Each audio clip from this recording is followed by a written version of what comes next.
more about ways to combat poverty. I'm joined now by Josefina Stubbs, who is the head of the International Fund for Agricultural Development. Thank you so much for joining us.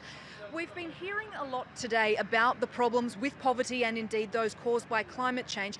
What is your particular cause and how you think that we are going to combat this? Thank you very much for this interview. We do believe that humanitarian crises are also the result of the need to invest in communities, in economics, in people, really getting a better livelihood so that they are more resilient and they can sort of sustain situations of crisis. The International Fund for Agricultural Development has been working in the rural sector for over 40 years, and the lesson we have learned is that when you invest in people in the rural sector, they are more resilient to conflict, to crisis, to humanitarian situations.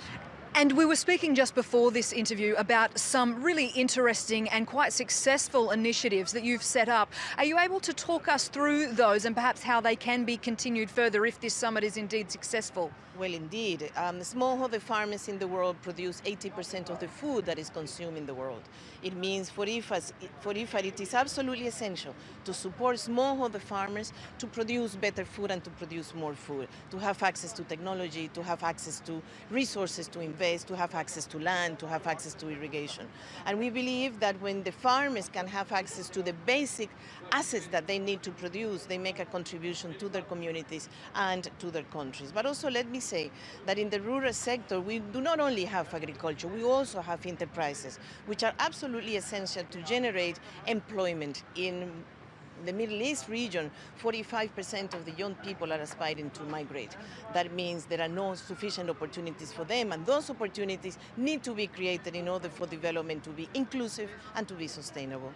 We're nearing the end of day one of this summit. There has been some criticism that it won't actually achieve much. It's simply a talk fest. As someone who has been in the height of all of those meetings throughout the day, what's your take on that?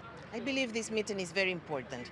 One, because it sort of widens the awareness of the public about what the situation is, and we need it. Two, because overcoming crisis is a collective effort, and we have here the government, we have UN agencies, we have international agencies, we have civil societies, and we need them all in order to overcome the problems. But also, there are commitments that are being made in this meeting, and those commitments make us all accountable. Commitments for investing resources, commitment to create the conducive policies, commitment for giving communities the possibility to participate and be part of any reconstruction process that will be needed in the future. And from being in these meetings, do you get a sense that there is a general goodwill towards actually achieving something in this summit? Well, definitely. 15 years ago, we had the Millennium Development Goals, and there was a similar attitude then. 15 years later, we have seen poverty have across the globe, precisely because government, civil society, and international agencies came together to one specific objective, which was reduce poverty. And so I'm confident that there is no reason why we should not see results also from this conference. Josefina Stubbs, thank you so much for joining us.